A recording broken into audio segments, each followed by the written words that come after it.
Yesu asifiwe. Bwana Yesu asifiwe sana. Tunamshukuru Bwana Yesu kwa kutupa nafasi nyingine tena. Leo ni Jumapili, Oktoba 19. Tunachanganua kitabu cha Zaburi. Ni kitabu ambacho tutakisoma kila mwezi, tunakirudia kwa sababu sisi na watoto wetu kuna mafundisho tutayapata, tutawasaidia. Na tunajua kundi letu lingine lile tunasoma Biblia hatua kwa hatua.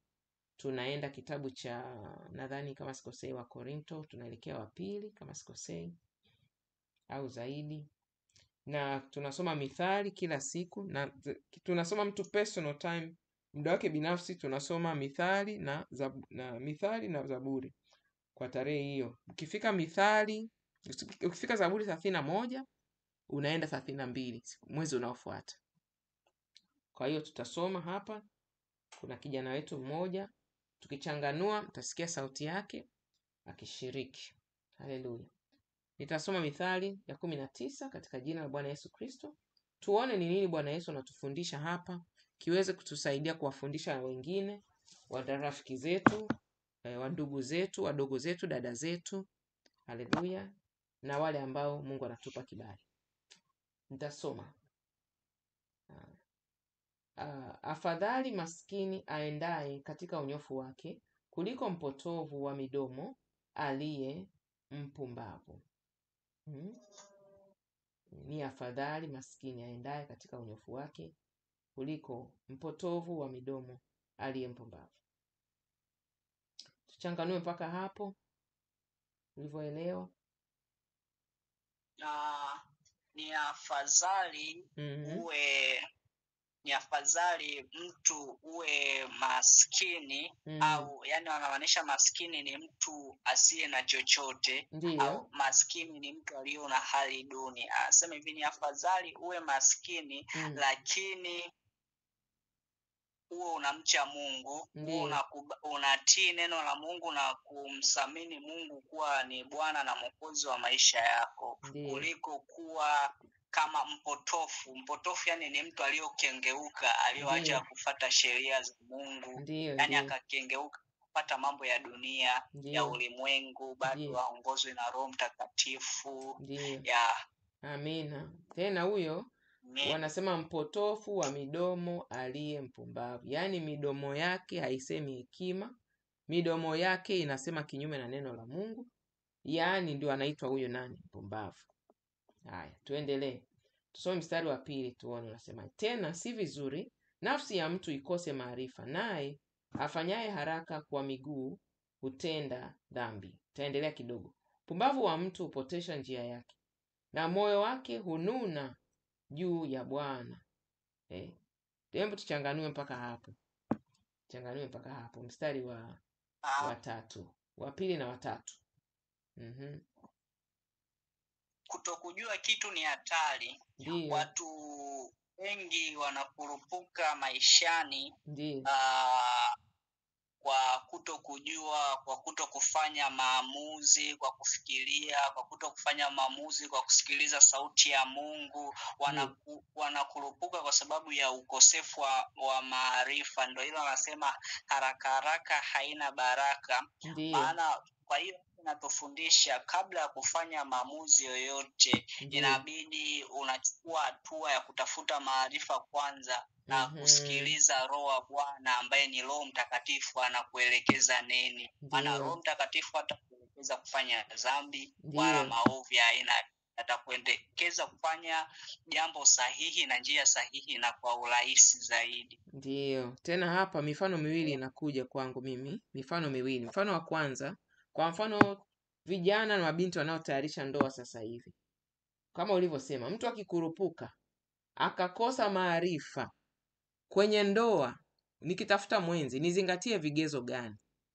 Nizingatie vya kiroho kwanza kabla ya vya kimwili, au vya kimwili kwanza kabla ya vya kiroho? Nizingatie matayarisho ya aina gani? Ninaingia maombi ya aina gani?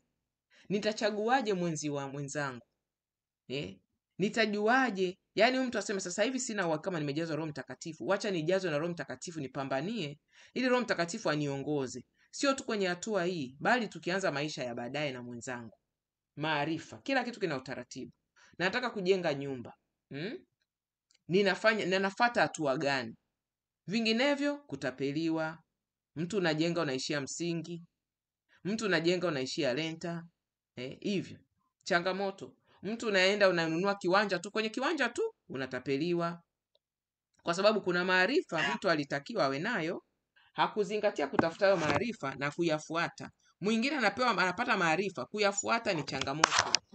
Kuna vitu vimemfunga. Haya, mfano mwingine nawakumbuka, wanashauri sana mabinti wanaofanya biashara. Hao nakutana sana na mabinti, asipofuata mtu utaratibu, maarifa ya kufanya biashara, nataka kufanya biashara aina fulani, hajaangalia market ikoje. Karibu tunasoma Mithali 19. Karibu tunasoma na kuchangia na kuchanganua. Tunachanganua Mithali 19, tuko mstari wa 2 na wa 3. Karibu. Amina. Unakuta mtu asipofanya maarifa, hii biashara ninayotaka kufanya, washindani wangu kina nani? Wanauza hii bidhaa madukani? Wanauza shilingi ngapi? Mchanganuo wake, nitatumia vifaa gani? Nitatengeneza kwa gharama gani? Nitauza kwa kiasi gani nipate faida? Hiyo hatua watu wengi wanaivuka.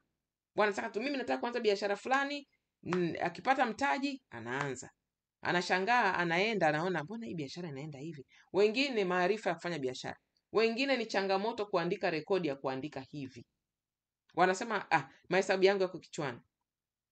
Unakuta biashara ilipokwama anashindwa kutambua baadaye. Haya, tuendelee mstari wa 4. Mstari wa 4 nitasoma katika jina la Bwana Yesu Kristo. Mtajiri huongeza rafiki wengi, bali maskini hutengwa na rafiki yake. Huo ni mstari unajitegemeza wenyewe. Tuchanganue huo 4 kwanza. Matajiri wana rafiki wengi. Hapa Biblia inatuambia au mtunzi wa ile somo hawaiti marafiki wengi wa matajiri au marafiki wengi wa watu wenye hadhi huwa si wa kweli. Ndio. Marafiki wanakuwa wa huyo mtu tajiri au huyo mtu mwenye hadhi, mwenye cheo fulani, wanakuwa wanakuja kwa sababu ana kitu fulani. Labda kwa sababu nikiwa na huyu naweza nikapata kitu fulani, nikiwa na huyu naweza nikafika mahali fulani. Na hapo tena tunarudi kwa maskini. Tuambia maskini utengwa na kuacha peke yake.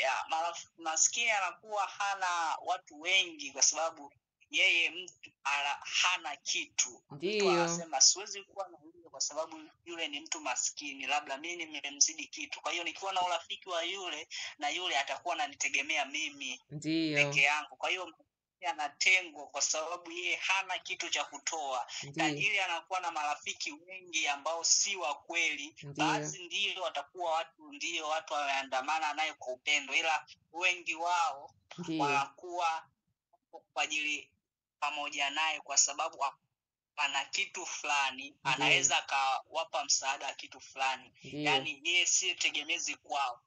Maskini mtu anaogopa kuwa na urafiki naye, anaogopa atakuwa ananitegemea mimi tu, ataniegamia. Kwa hiyo maskini anatengwa na kuachwa peke yake. Amina. Kwa hiyo hapa somo mstari unatufundisha usijenge maisha yako kwa marafiki wa pesa. Tafuta watu genuine. Yes. Yaani hiyo ni umesema sawa kabisa. Karibu dada yetu, ujisikie huru kuchangia muda wote. Jisikie huru kabisa. Umesema kweli, sahihi kabisa. Twende mstari wa umesema sahihi, na nimekumbuka hapa pia Mungu tu waombee makanisa ambayo wanabagua waumini kulingana na uwezo. Huyu anatoa sadaka kubwa, huyu hatoi sadaka kubwa, huyu ana elimu, huyu hana. Tuwaombee makanisa ya hivyo. Mungu awarehemu, awaongoze vizuri, wasije kukosa neema mbele za Mungu. Haya, twende mstari wa 7. Tunarudi tena pale, inaendelea hapa mstari wa 6. Nitaenda mpaka mstari wa mpaka wa 6 na 7. Nimesoma wa 5. Sijasoma watano. Watano. Samahani. Naweza soma watano. Shahidi wa uongo, tasoma katika jina la Bwana Yesu Kristo. Samahani Bwana. Shahidi wa uongo hakosi, ataadhibiwa, wala asemaye uongo hataokoka. Shahidi wa uongo huyo.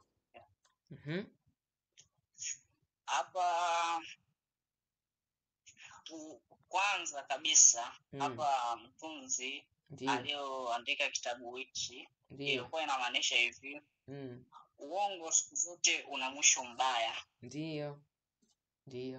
Uongo unamuumiza yule msemaji wa uongo. Ndio. Na unaweza ukaumiza na wengine pia. Sana tu. Na siku zote uongo mtu, yani uongo, tukisema uongo mtu anakuwa yani hasemi ukweli, yani tuelezaje, anatafuta njia ya kujitetea, ya kuficha kitu fulani ili aonekane mwema. Na siku zote wanasema ni bora mtu useme ukweli, maana wanasema ukweli unamweka huru mtu. Ila uongo, Biblia inatuambia ni dhambi. Wale waongo wote na wasioamini wana sehemu yao katika ziwa la moto kiberiti. Kwa hiyo hapa mtunzi alikuwa anatuambia asemaye uongo hataokoka. Ndio. Kwa hiyo hapa alikuwa anamaanisha hatima ya uongo, ya muongo ataangamia. Ni mbaya kabisa. Hiyo hapa tunatuelekeza siwe watu wa uongo hata kidogo. Ndio.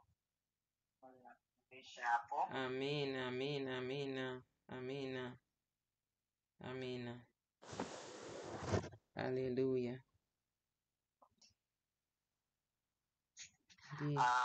Hii ni mstari sura 19 mstari wa 6. Ndio. Hapa kwa mimi nilivyoelewa kwa huu mstari ambao mtunzi alikuwa anamaanisha hivi. Watu wengi, kwa mimi nilivyoelewa sasa nafafanua, watu wengi hujifanya wanyenyekevu mbele ya watu wenye vyeo na pesa ili wapate faida. Ndio. Sijui hapo tumeelewana? Ndio. Wanakuwa wanyenyekevu hata kama yule mwenye pesa na cheo anakengeuka amri za Mungu, anaenenda kwenye njia za sio haki, ila wale wanazidi kuwa wanyenyekevu kwake kwa sababu wanajua kuna kitu watapata tu. Ndio. Hata kwa hiyo hapa mfunzi anatuambia hivi, anamaanisha hivi, hata watu wabaya wenye pesa wanapendwa pia, sababu si wana kitu cha kupewa. Hata kama mtu anajua huyu anakengeuka kwenye njia za sio kwenye njia zisizompendeza Mungu, ila kwa kuwa ana pesa, ana cheo, ana madaraka, ana kitu fulani, watu wengi wanaambatana pamoja naye. Kwa hiyo hapa kwa mimi somo la mstari huu ambao nimeelewa hivi, kwa mimi nilivyoelewa, usipimwe na watu. Dunia inapenda faida, lakini Mungu hupenda moyo safi. Ndio. Amina. Amina. Asante sana kwa kuchangia. Sijui kama dada yetu ana cha kuongezea, kama iko sehemu rafiki. Haya, uko mstari wangapi umemaliza hapo mwanangu? Karibu dada, karibu. Wa 6. Umemaliza wa 6. Aha. Shalom dada, ulikuwa na cha kuongezea? Hapana. Haya. Tuendelee.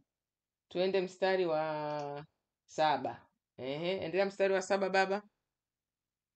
Wa 7 nao nasema hivi, nasoma kama ilivyoandikwa kwa uwezo wa Roho Mtakatifu. Ndugu zote wa maskini humchukia, jinsi gani rafiki zake huzidi kujitenga naye. Na kujitenga naye, huwafuata kwa maneno lakini wametoweka. Ndio. Hata ndugu wa damu nafafanua kwa mimi nilivyoelewa kwa uwezo wa Roho Mtakatifu. Ndio.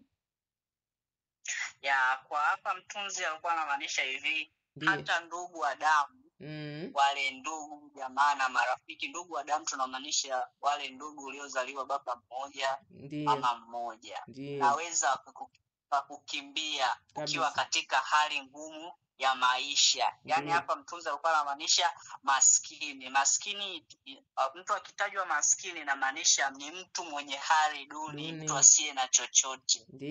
Kwa hiyo hapa mtunzi pia, kwa mimi nilivyoelewa, marafiki wengi ni wa nyakati nzuri tu. Marafiki wengi siku zote wapo na mtu kwenye muda wa raha tu, kufurahi tu. Ila kwenye nyakati za shida na mateso wengi wanakimbia. Tunajifunza hata wakati wa Yesu pale alipokuwa na wanafunzi wake, nyakati zote zile nzuri, ila ulipofika wakati wa kunywa kikombe cha mateso wengi walijitenga naye, kuna hata waliomkana. Kwa hiyo hapa mtunzi alikuwa anamaanisha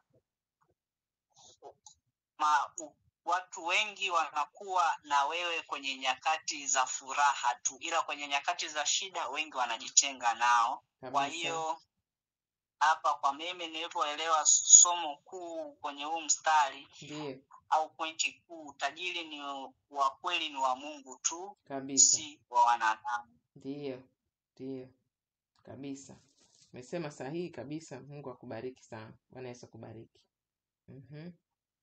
Haya, tutaendelea. Yaani hapo sina cha kuongezea kabisa. Kama kuna kuongezea kidogo tu. Karibu dada, karibu. Karibu. Sasa ndugu zetu wa maskini, nasema kwamba ndugu zetu wa maskini humchukia isijali rafiki zake uzidi kujitenga naye. Tunaona kwamba maskini yeye atachukiwa, yani yeye anaonekana si kitu mbele za hata mbele za marafiki zao. Unaweza kuja kukuta kwamba kwa mfano hiyo labda maskini au kwenye nyakati ngumu, kuna mtu mwingine anaweza akawa maskini wakati akawa na mtu hata watu. Sio kwamba maskini ndo anaweza akawa hana watu kabisa, hapana. Anaweza akawa nao watu hata kama kuna maskini. Lakini hao ambao anakuwa nao kwenye maisha wakati huo akija Mungu akamuinua akafanikiwa, wale watu tena wanamchukia. Kwa hiyo unaweza kuwa pande zote mbili zote, kwamba maskini akawa maskini na akachukiwa, na akawa na vitu tunako akachukiwa. Kwa nini? Kwa sababu yule mtu alipotendewa kile kitu akakipata, yule mtu akuwa hataki, yani alitaka awe maskini. Kwa hiyo naweza kukuta kwamba mtu yupo kwenye maisha yako, yuko maskini, na kumbe anakutia moyo na nini, lakini siku ambapo utakuja kupata kile kitu au Mungu akakusaidia ukawa hali fulani, yule mtu anajitenga na kuchukia, anajitenga na wewe, anaona kama wewe tena ni adui yake, alitaka ubaki kwenye ile shida. Kwa hiyo unaweza kukuta kwamba upo maskini, una watu bado, ukawa na vitu wakakuacha pia, vyote yani vyote ni vinakuwa gani. Yaani kama huyu unakuwa kama msumeno unaokata kuwili kabisa. Umesema kweli kabisa. Msumeno unakata kuwili. Tena unakuta unaanza kusingiziwa. Siku hizi anajidai. Karibuni wapendwa, tunasoma Mithali 19. Mithali 19. Tumefika mstari wa 7 hapo, tumemaliza wa 7. Amina. Mbarikiwe sana kwa kushiriki wanangu. Tuendelee mstari wa 8. Inasema hivi katika jina la Bwana Yesu Kristo, apataye hekima hujipenda nafsi yake, ashikaye ufahamu atapata mema. Tuchambue mpaka hapo. Apendaye hekima. Hapa kwa mimi nilivyoelewa kwa uwezo wa Roho Mtakatifu, hapa nilivyoelewa mimi, maisha yatakuwa bora ukipenda kujifunza. Ndio, maarifa. Ndio. Ukikubali kukaa chini kufundishwa na yani kujifunza ni ile kukubali kufundishwa na wengine. Ndio. Unakubali kupokea na wewe unachangia mawazo yako, kile unachojua na kile ambacho wenzako wanajua, na wewe unakubali ukipokea. Ndio. Kwa huu mstari ambao mimi nimeelewa, somo kuu inatuelekeza usiishi kiujiwaji, bali unatafuta hekima na maarifa ambayo hiyo itaweza kutusaidia maishani mwetu. Amina. Ndio. Amen. Karibu na mwingine kuchangia. Kama mimi sijaongezea, nitoe uhuru kwa yoyote. Amina. Hapa alivyosema kwamba anayependaye hekima anajipenda nafsi yake. Ina maana asiyependa hekima anajichukia nafsi yake bila kujua. Kiukweli anachukia nafsi yake bila kujua, kwa sababu yani ni ameamua, amejichagulia, mimi wacha nipate mahangaiko duniani bila kujua. Unajua mwingine mtu mbishi, mtu ambaye hapendi kufundishika, mtu anayedharau maarifa na maonyo, unakuta tu automatically amechagua, mimi wacha tu nipate changamoto, wacha tu mimi niishi maisha ya mikwamo, wacha niishi maisha ya aibu, maisha ya hasara. Ukiangalia nyanja zote za maisha, ukianza kiroho, tunaambiwa jamani, soma Biblia kila siku, unatakiwa tufunge, tuombe, tukimbie dhambi, tutunze utakatifu. Mtu huyo ambaye atadharau, atasema sijisikii, hawa wamezidi mno. Huku tunaitwaga, kuna jina huku walokole tunaitwa holy rollers. Yaani watakatifu tunabiringita kama tunabiringita kama tairi hivi. Yaani watu, ni neno fulani tunapewa la kutushusha hivi.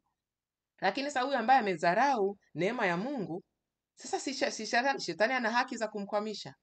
Shetani ana haki za kumletea changamoto. Maisha yake anaanza kuwa magumu. Amejichukia mwenyewe, kajichagulia mwenyewe shida. Umeona? Utasema ashikaye ufahamu atapata mema. Ina maana asiyeshika maarifa, hata ni ya maisha kawaida, kuishi kwa afya, kutunza pesa, kutunza nyumba zetu vizuri, usafi, mahusiano, anayekataa atapataga mabaya tu. Ndio hii nasema. Haya, tunaweza kuendelea tuendelee. Haya, tuendelee. Mstari wa 9 katika jina la Bwana Yesu Kristo nasoma, inasema shahidi wa uongo hakosi, ataadhibiwa, naye asemaye uongo ataangamia. Umeona imejirudia kama kule juu mstari wa 5. Imejirudia hii. Tuchanganue tena au tuendelee? Tuendelee. Haya, mstari wa 10 tuendelee. Haya, maisha ya anasa hayampasi mpumbavu, sembuse mtumwa awatawale wakuu. Huo mstari huo. Maisha ya anasa hayampasi mpumbavu. Ngoja nisome kwa Kiingereza, maana hapo ikishanichanganyaga inabidi niende Kiingereza tena. Mstari wa 10. Na kitafsiri saa zingine inasema hivi: delight is not seemly. Delight ni furaha. Delight ni furaha. Is not seemly ni furaha au raha. Is not seemly for a fool. Yaani mpuuzi, mtu ambaye hana maarifa, yaani ile furaha kwake anaona ni tabu, haitaki. Much less for a servant to have rule over princes. Amina. Yaani zamani hizo walikuwa wanamtumwa. Tuseme mimi hapa nitake kwenda kutawala bosi wangu kazini, kitu kama hicho. Au mimi kwa mfano nimeolewa kwenye, mfano ukiolewa kwenye familia sio mtumwa, ila wewe kuna nafasi fulani chini ya wakwe zako. Sasa mimi niende kwenye nyumba, nimeolewa kwenye familia kama hapa, nije hapa kwenye familia ya mtumishi nianze kusema nyie mlikuwa mna kawaida kukutana kila wiki, mnakutana pamoja, mnashirikiana chakula, mnaongea. Sitaki tena, sitaki. Au bosi wangu niende, mimi sitaki kuanzia leo. Watanifukuza kazi. Karibu na mwingine kuchangia.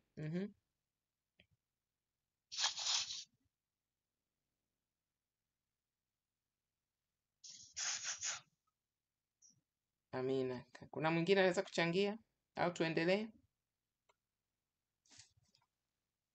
Amina, Tuendelee. 11.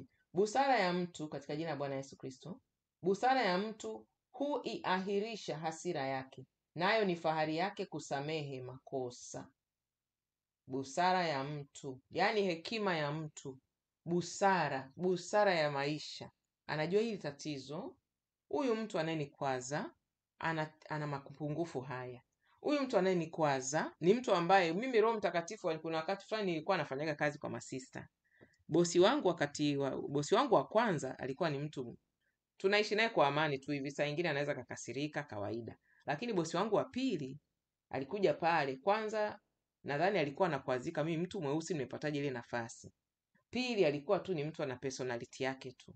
Kwa hiyo alikuwa anafanya vitu vya ajabu kabisa, anaweza taka niaibisha kwenye mkutano. Roho wa Mungu alikuwa ananisemesha moyoni, anasema kumbuka, hawa watu unaofanya nao kazi hawana Roho Mtakatifu.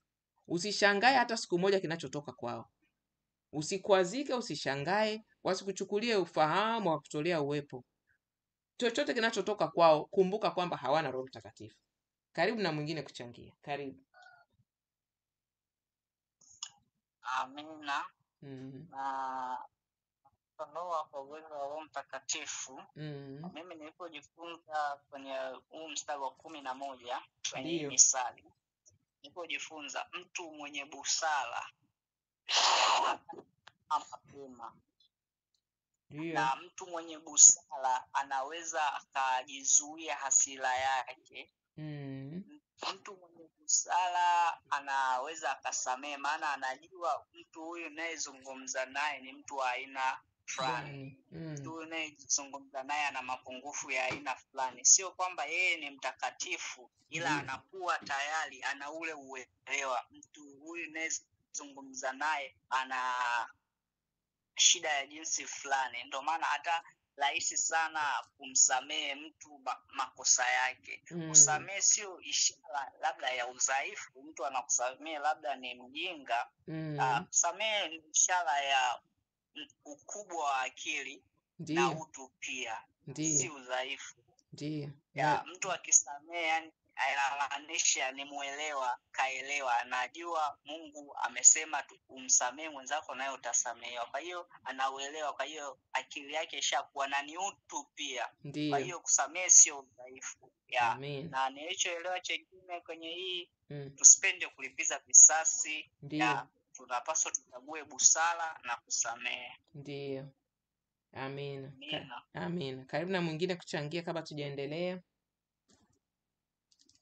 Amina. Basi nitaendelea 12. Ghadhabu ya mfalme ni kama ngurumo ya simba, bali hisani yake kama umande juu ya majani.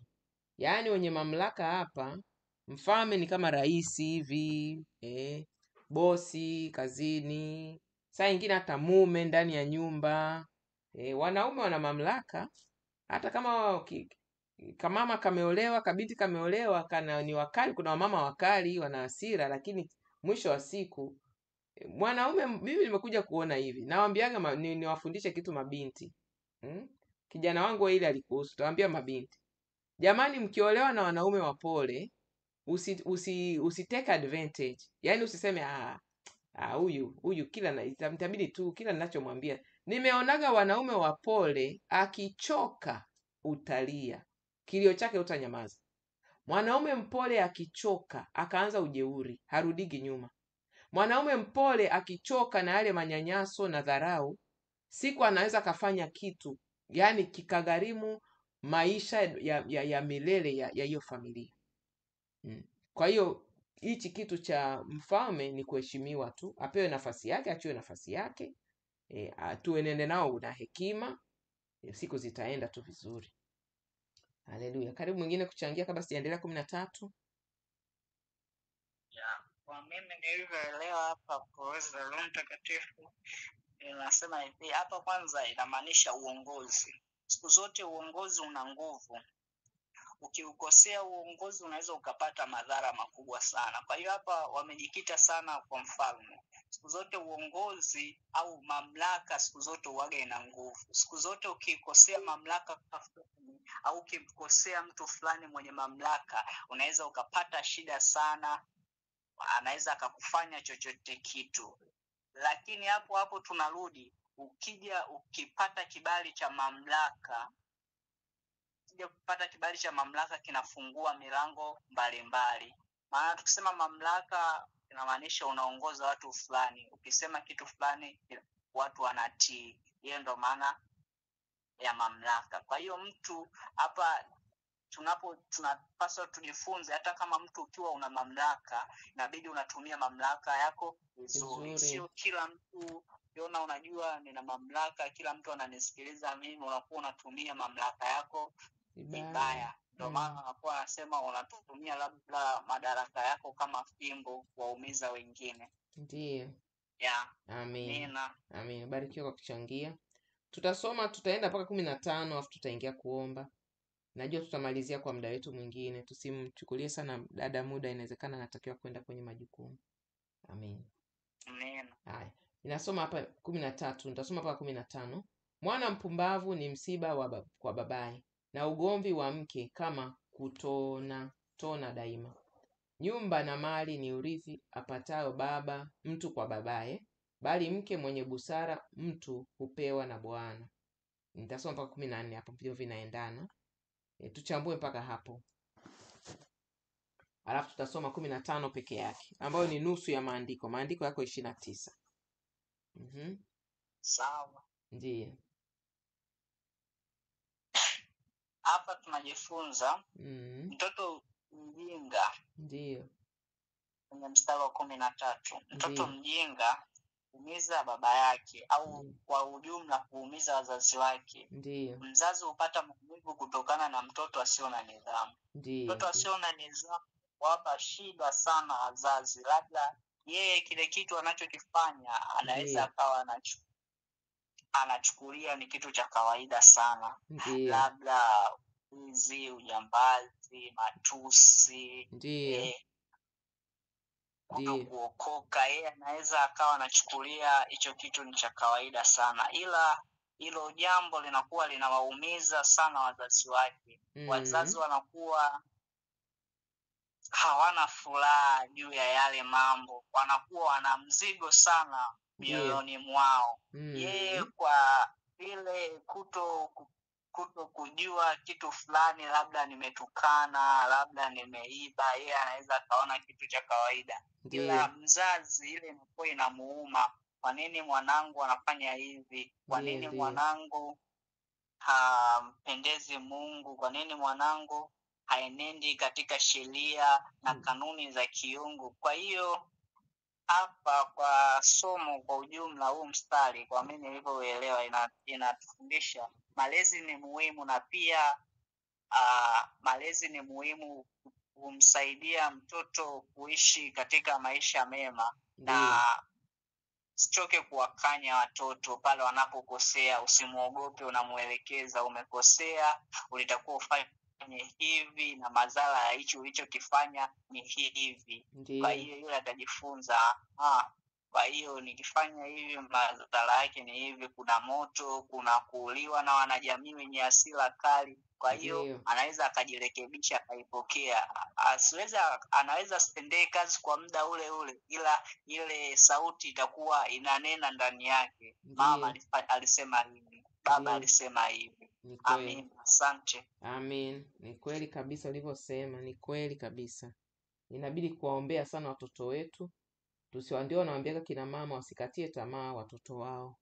Wasikatie tamaa. Kuna jana nilikutana na ushuhuda mmoja, kijana wa Kichina, amejichora matatu kuanzia shingoni huku. Maka alikuwaga jambazi. Leo ameokoka na alishafungwa, alipewa kibali. Leo ameokoka na anashauri ya vijana wengine wabadilike.